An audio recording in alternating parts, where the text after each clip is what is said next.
এই সেই মহান পথপ্রদর্শক যে কিয়ামতের পূর্বে জুলুম দূর করে ইনসাফ প্রতিষ্ঠা করবে পুরো বিশ্বে। হযরত দাজ্জাল মুক্ত হয়ে গেছে। সমুদ্রের মাঝখানে এক রহস্যময় দ্বীপ, আর সেখানে শিকলে বন্দী এক ভয়ঙ্কর ব্যক্তি যে অপেক্ষা করছিল। রাসূলুল্লাহ সাল্লাল্লাহু আলাইহি ওয়াসাল্লাম বলেছেন, তার ফিতনা হবে দুনিয়ার সবচেয়ে বড় পরীক্ষা। আর হঠাৎ তার শিকল ভেঙে গেল, ফিতনার বাদশা মুক্ত হয়ে গেল।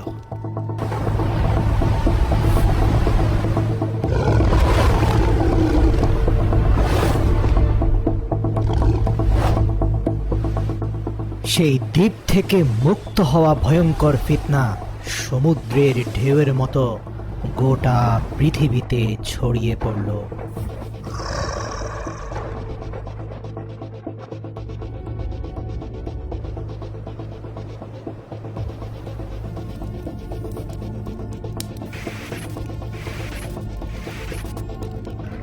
আর যখন দাজ্জাল বের হয়ে আসবে, তখন দুনিয়া বিশৃঙ্খলায় ডুবে যাবে।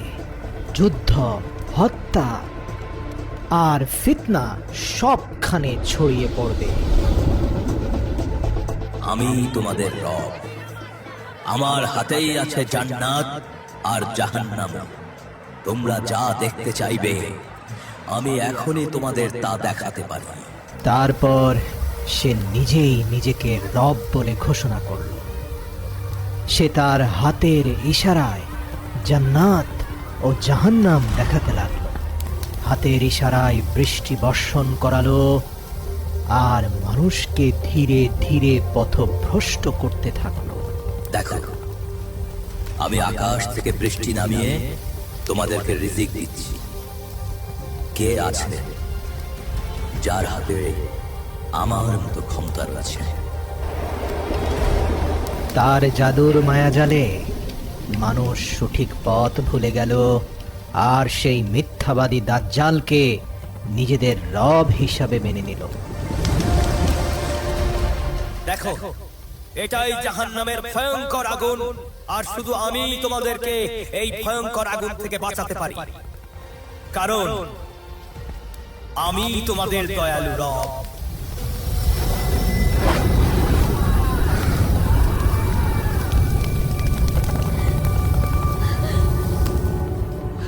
ফিতনার আগুন এতটাই প্রবল ছিল যে হাজার হাজার মানুষ তার মিথ্যা প্রতিশ্রুতির উপর ঈমান নিয়ে এলো।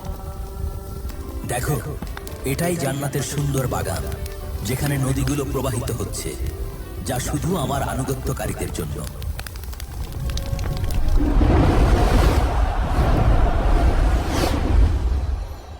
রাসূলুল্লাহ সাল্লাল্লাহু আলাইহি ওয়াসাল্লাম বলেছেন, তার সঙ্গে জান্নাত ও জাহান্নাম থাকবে, কিন্তু তার জান্নাত হবে বাস্তবে জাহান্নাম, আর জাহান্নাম হবে বাস্তবে জান্নাত।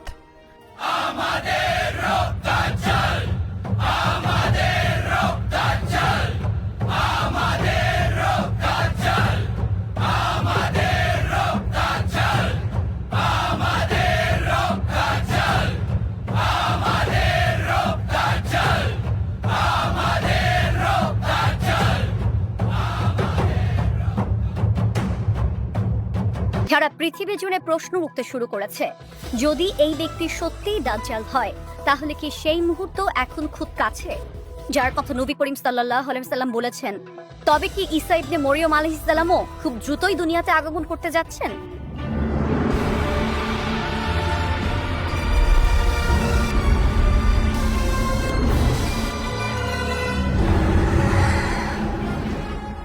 আর যখন সে শুনল যে ঈসা ইবনে মারিয়াম খুব দ্রুতই দুনিয়াতে আগমন করতে যাচ্ছেন, তার চেহারার রং পাল্টে গেল, আর তার অন্তরে এক অচেনা আতঙ্ক নেমে এলো।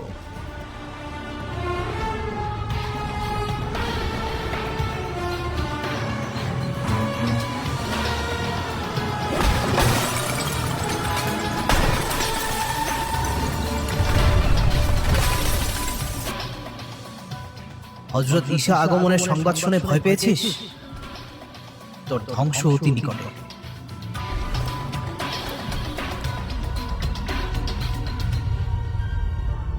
তুই কি ভেবেছিস ঈশা আসলে আমি থেমে যাব? আমি তো এমন একটা শক্তি যে মানুষের ঈমান পুরোপুরি ধ্বংস করে দিতে পারি। প্রস্তুত হয়ে যান, ফিতনায়ে দাজ্জালের পরীক্ষা শুরু হয়ে গেছে।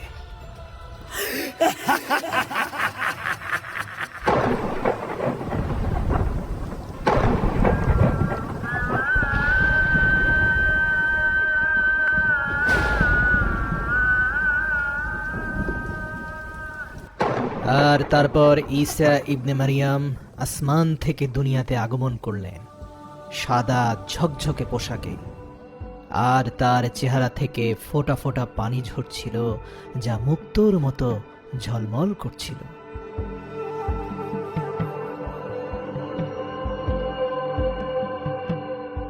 হে হযরত, আপনার আগমনে জুলুমের শাসনের অবসান হবে আর মানুষ সত্য ও শান্তির পথ খুঁজে পাবে। যিনি মানুষকে হকের পথে নিয়ে যাবেন তিনি তো আপনি, হে ইমাম মাহদী। চলুন আমরা নামাজ আদায় করি। আলহামদুলিল্লাহি রাব্বিল আলামিন। হে আল্লাহ, তুমি রহমান, তুমি রহিম। মানব জাতির উপর তোমার নূর নাজিল করো, জুলুমের শাসনের অবসান ঘটাও, হক ও সত্যকে প্রতিষ্ঠিত করো।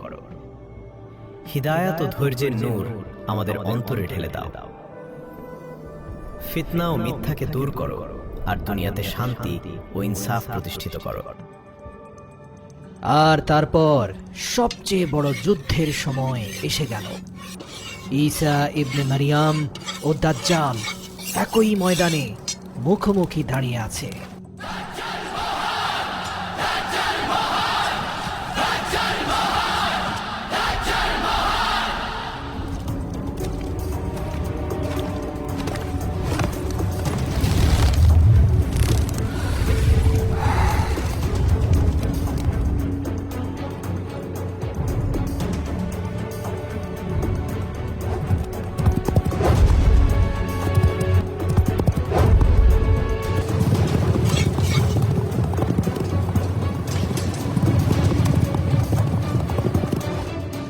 রাসূল সাল্লাল্লাহু আলাইহি ওয়াসাল্লাম বলেছেন, হযরত আদম আলাইহিস সালাম থেকে কিয়ামত পর্যন্ত দাজ্জালের চেয়ে বড় ফিতনা মানব জাতির উপর আর কখনো আসেনি।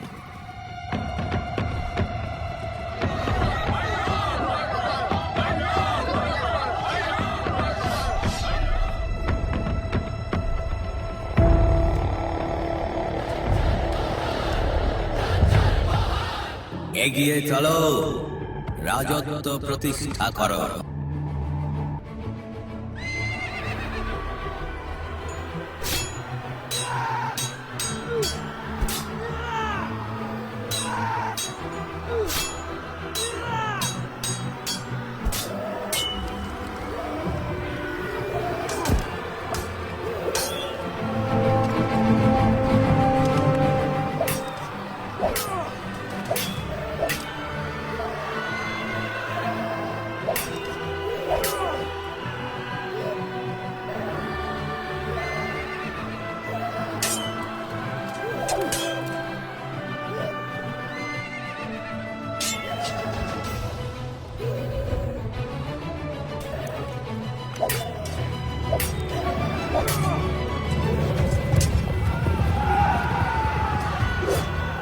দাজ্জাল যেই মুহূর্তে ঈসা ইবনে মারিয়ামকে দেখল, তার সব মিথ্যা দাবি ভেঙে চুরমার হয়ে গেল। সে যুদ্ধের মাঝখানে ময়দান থেকে পালিয়ে যেতে লাগল। আর যখন ঈসা ইবনে মারিয়াম তার কাছে পৌঁছলেন, সে পানিতে লবণ গলে যাওয়ার মতো গলে যেতে লাগল। আর অবশেষে বাবে লুতে তার শেষ পরিণতি ঘটল। হ্যাঁ হযরত, আমি আমার ভুলের জন্য ক্ষমা চাই। এখন থেকে আমি শুধু আল্লাহর পথেই থাকব। হে হযরত, আমাকে ক্ষমা করে দিন। তোমাদের রব একজনই, তিনি ছাড়া আর কোনো উপাস্য নেই।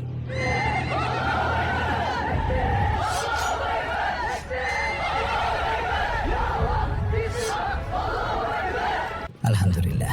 হে আল্লাহ, তুমি সর্বোচ্চ প্রতিপালক, আর তুমি এই সৃষ্টি জগতের প্রকৃত বাদশাহ।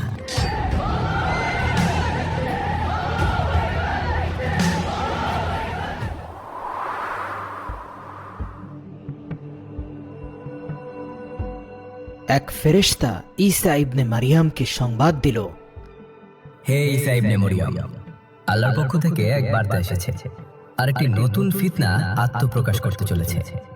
ইয়াজুজ ও মাজুজের প্রাচীর ভাঙতে চলেছে। তারা পৃথিবীতে ছড়িয়ে পড়বে। তাদের তুফান সব কিছু গ্রাস করে নেবে। হে মানুষ, সতর্ক হও, আল্লাহর বার্তা এসে গেছে। যে জাতির কথা তোমরা এতদিন ধরে শুনে এসেছো, ইয়াজুজ ও মাজুজ, তারা এখন বন্দী দশা থেকে মুক্ত হয়ে গেছে। আর তারা মানব জাতির সামনে নিয়ে আসছে এক নতুন ভয়াবহ পরীক্ষা। ভয় পেয়ে পালিয়ে যেও না, ঈমানকে বুকে ধারণ করে সামনে এগিয়ে চলো। পাহাড়গুলোই হবে তোমাদের জন্য আল্লাহর আশ্রয়। সবাই একসঙ্গে পাহাড়ের দিকে জড়ো হয়ে যাও।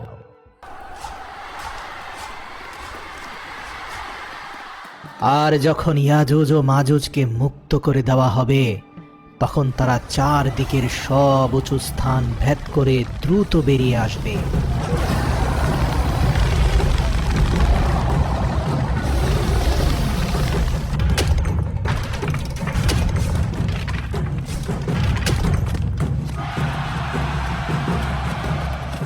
আর যখন সেই প্রাচীর ভেঙে পড়ল, ইয়াজুজ ও মাজুজ পাহাড় পর্বত থেকে নেমে এসে ঢেউয়ের মতো সারা দুনিয়াকে আচ্ছন্ন করে ফেলল।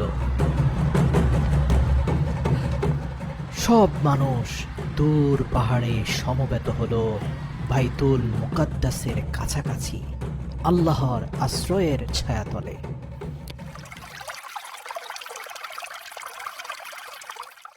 ইয়াজুজ মাজুজের এক বিশাল বাহিনী এগিয়ে গেল এক জলাধারের দিকে, এমন এক তৃষ্ণা নিয়ে যা পুরো পৃথিবীর পানি গিলে খেলেও মিটবে না। সূরা মুলকে আল্লাহ তাআলা বলেন, আর যদি আমি তোমাদের পানি মাটির গভীরে ঢুকিয়ে দেই, তাহলে কে আছে যে তোমাদের জন্য আবার প্রবাহমান পানি এনে দেবে? এটাই ছিল সেই বাহিনী যারা জলাশয় পর্যন্ত শুকিয়ে দিয়েছিল, আর তাদের পেছনে পড়েছিল শুধু রুক্ষ শুকনো মাটি।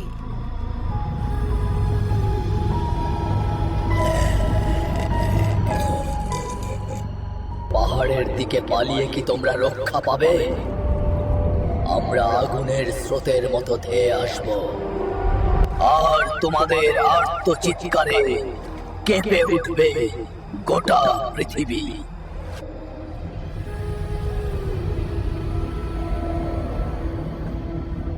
হযরত, রক্ত পিপাসু ইয়াজুজ ও মাজুজের বাহিনী, তাদের হুঙ্কার, তাদের জুলুম চারদিকে প্রতিধ্বনিত হচ্ছে। হে আল্লাহ, তুমি রহমান, তুমি রহিম, তুমি ছাড়া আর কোনো শক্তি নেই। ইয়াজুজ ও মাজুজের জুলুম থেকে উম্মতে মুহাম্মদ সাল্লাল্লাহু আলাইহি ওয়াসাল্লামকে রক্ষা করো। নিজ কুদরতে তাদের ধ্বংস করে দাও, আর যারা হকের পথে অটল রয়েছে তাদের তোমার নিরাপদ আশ্রয় স্থান দাও। আল্লাহ হযরত ঈসার দোয়া কবুল করলেন এবং ইয়াজুজ মাজুজের ঘাড়ে আযাবের কীট ছেড়ে দিলেন, যা তাদের শরীর ভেদ করে রূহ পর্যন্ত গিয়ে পৌঁছে গেল। আর চোখের পলকে ইয়াজুজ ও মাজুজ সম্পূর্ণভাবে ধ্বংস হয়ে গেল।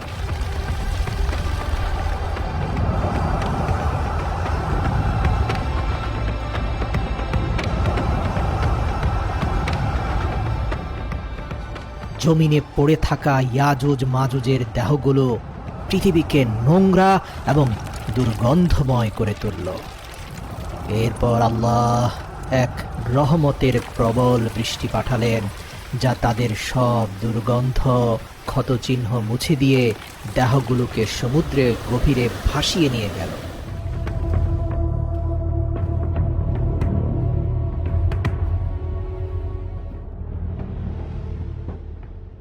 ইয়াজুজ ও মাজুজ ধ্বংস হতেই মানবজাতি যেন কিছুটা স্বস্তির নিঃশ্বাস ফেলল। কিন্তু সেই স্বস্তি দীর্ঘস্থায়ী হলো না। তারপর দুনিয়াকে ঢেকে ফেলল এক ভয়ঙ্কর ঘন ধোঁয়া, যা মানুষের দৃষ্টিকে আচ্ছন্ন করে ফেলল।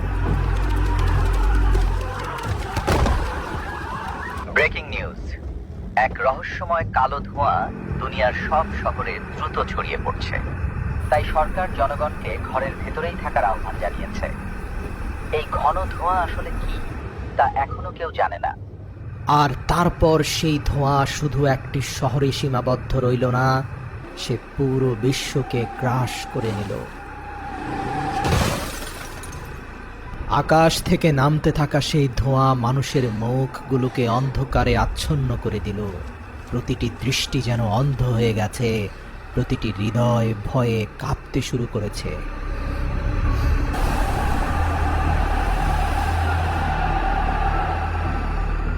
ঘন ধোঁয়ায় আচ্ছন্ন পুরো দুনিয়া।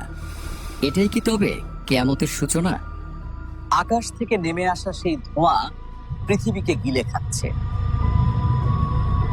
প্রতিটি নিঃশ্বাসে মিশে যাচ্ছে বিষ। কিন্তু না, এ তো কেবল শুরু। হায় আল্লাহ, এই সবই আমাদের কর্মের পরিণতি।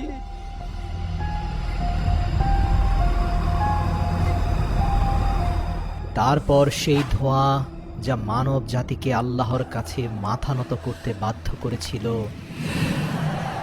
তা আল্লাহর হুকুমে ধীরে ধীরে সরে গেল। কিন্তু দুনিয়া মুখোমুখি হলো আরো এক ভয়ঙ্কর পরীক্ষার সামনে।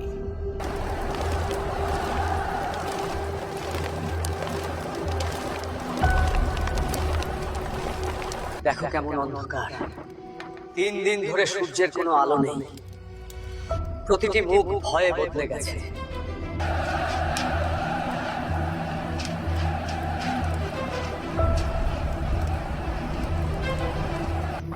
হে আল্লাহ, তুমি আমাদের এই অন্ধকার আর জুলুম থেকে রক্ষা করো।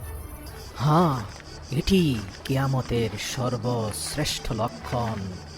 সূর্য পূর্ব দিকে উঠা বন্ধ হয়ে গেল। দিন যেন থেমে গেল আর রাত ক্রমেই দীর্ঘ হতে থাকলো।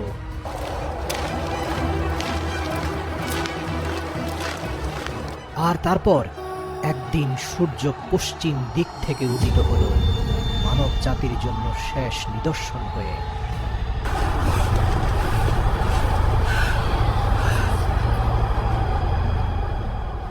হায় আল্লাহ, একে একে রাসূল সাল্লাল্লাহু আলাইহি ওয়াসাল্লামের সব ভবিষ্যৎবাণী সত্য প্রমাণ হচ্ছে।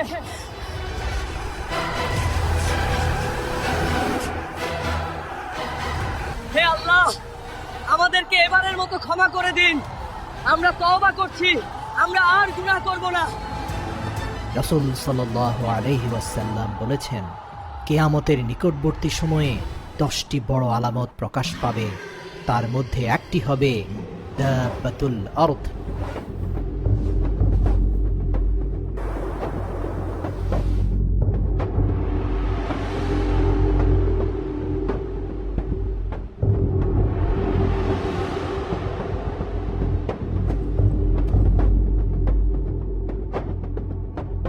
মানুষ কিছু বুঝে ওঠার আগেই তওবার দরজা বন্ধ হয়ে গেল। সেই সময় যে ঈমান আনবে তার ঈমান আর কবুল করা হবে না। হে মানুষ, তুমি কোথায় পালাচ্ছ? সত্য থেকে পালিয়ে কখনো বাঁচা যায় না। আমি আল্লাহর তরফ থেকে প্রেরিত সেই সত্তা, যে তোমাদের সামনে সত্য এবং মিথ্যার পার্থক্য স্পষ্ট করে দেব। আর যখন আল্লাহর হুকুম চূড়ান্তভাবে বাস্তবায়িত হলো, তখন পৃথিবীর বুক চিরে বেরিয়ে এলো দাব্বাতুল আরদ। সে মানুষের উদ্দেশ্যে বলল, তোমরা আল্লাহর নিদর্শনগুলোকে মিথ্যা বলে উড়িয়ে দিয়েছিলে, আর আজ সত্য তোমাদের সামনে দাঁড়িয়ে আছে। মানুষ তাকে দেখে ভয়ে পালাতে শুরু করলো, কিন্তু কেউই তার পাকড়াও থেকে রেহাই পেল না।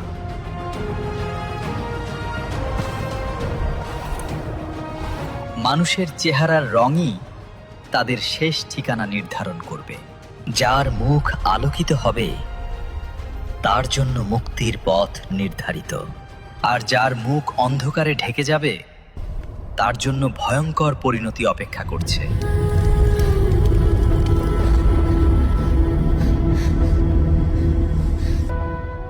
এবার তোমার পালা। লোকেরা ভয়ে নিজেদের দুই হাত তুলে ক্ষমা ও পরিত্রাণের আশায় কাঁদতে শুরু করলো, কিন্তু তওবার দরজা পশ্চিম আকাশে সূর্য উদিত হওয়ার সাথে সাথেই বন্ধ হয়ে গেছে।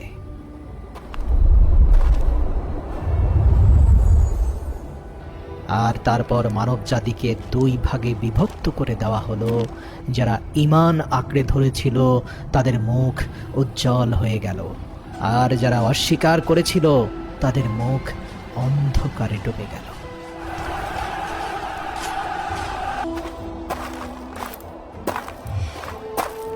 আর যখন দাব্বাতুল আরদ তার দায়িত্ব শেষ করলো, তখন আল্লাহর হুকুমে সে আবার মাটির ভেতর তলিয়ে গেল।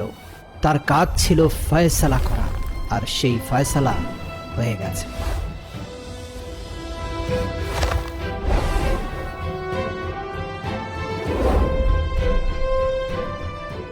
বাবা, তোমার কি হয়েছে? তোমার পিতা তো হযরত ঈসার সঙ্গে দাজ্জালের বিরুদ্ধে যুদ্ধে অংশ নিয়েছিল, কিন্তু তুমি কিভাবে এমন জঘন্য অপরাধে জড়িয়ে পড়লে? আরে ওই বুইড়া, যা গিয়ে নিজের কাজ কর, আমাকে নিয়ে তোর ভাবতে হবে না। গুনাহ তাদের অভ্যাসে পরিণত হয়েছিল, উচ্ছৃঙ্খলতাই ছিল তাদের মূল লক্ষ্য। মানুষ নিজেই নিজের ধ্বংসকে তামাশায় পরিণত করেছিল। তারা ভেবেছিল পরীক্ষা শেষ হয়ে গেছে, কিন্তু আসল পরীক্ষা তো তখনই শুরু হলো। জমিন ফেটে যেতে লাগলো। প্রথমে পূর্ব দিকে একটি ভূমিকম্প শুরু হলো, তারপর আরেকটি পশ্চিমে, আর তৃতীয়টি আরবের ভূমিতে। এটাই সেই ভূমির গ্রাস যার কথা নবী সাল্লাল্লাহু আলাইহি ওয়াসাল্লাম আগেই বলে গিয়েছিলেন। এখন পর্যন্ত প্রায় 3টি স্থানে ভূমিতে বড় গর্ত হওয়ার ঘটনা ঘটেছে। কিয়ামত খুব সন্নিকটে। আর তারপর ইয়েমেনের ভূমি থেকে জ্বলে উঠল এক ভয়াল আগুন। এই আগুন আমাদেরকে তার নিজের দিকে ডাকছে। আমরা চললে সেও আমাদের সাথে চলে, আর আমরা থেমে গেলে সেও থেমে যায়। এমন আগুন যা মানুষকে তাড়াতে তাড়াতে একই গন্তব্যে জড়ো করতে লাগলো। কোনো রক্ষা নেই, কোথাও আশ্রয় নেই, শুধু আত্মার পরীক্ষা। আর এক নিঃশ্বাসেই সবকিছু বদলে গেল।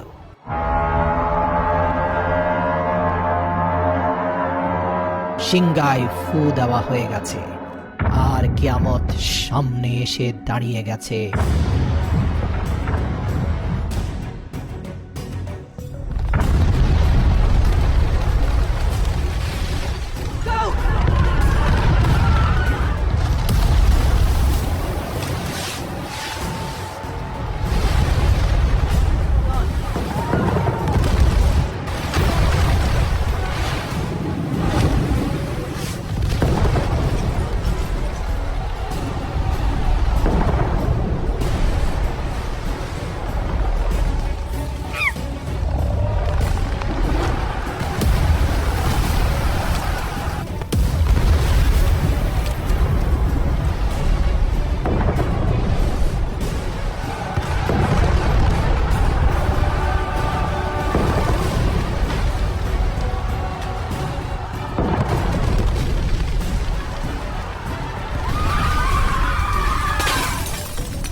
সূরা জুমারের 67 নম্বর আয়াতে আল্লাহ বলেন, তারা আল্লাহকে তার প্রাপ্য মর্যাদা দেয়নি, অথচ কিয়ামতের দিন সমগ্র পৃথিবী থাকবে তার মুঠোয়, আর আসমান সমূহ ভাঁজ করা থাকবে তার ডান হাতে।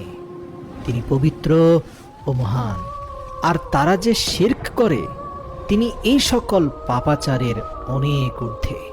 এছাড়াও আল্লাহ তাআলা সূরা আল মুমিনুনের 101 নম্বর আয়াতে বলেন, অতঃপর যখন সিংগায় ফু দেওয়া হবে তখন কারো সঙ্গে কারো আর কোনো সম্পর্ক থাকবে না, কেউ কারো খোঁজও নেবে না। সেদিন যাদের পাল্লা ভারী হবে তারাই হবে সফল কাম, আর যাদের পাল্লা হালকা হবে তারাই সেই মানুষ যারা নিজেরাই নিজেদের আত্মাকে ক্ষতিগ্রস্ত করেছে। তারা চিরকাল জাহান্নামে অবস্থান করবে। সূরা আল মুমিনুন আয়াত 101। ভিডিওটি ভালো লাগলে লাইক, কমেন্ট এবং শেয়ার করতে ভুলবেন না। এবং নিয়মিত আমাদের ইসলামিক ভিডিও পেতে আমাদের হেদায়েত টিভি চ্যানেলটিকে সাবস্ক্রাইব করুন। আল্লাহ হাফেজ।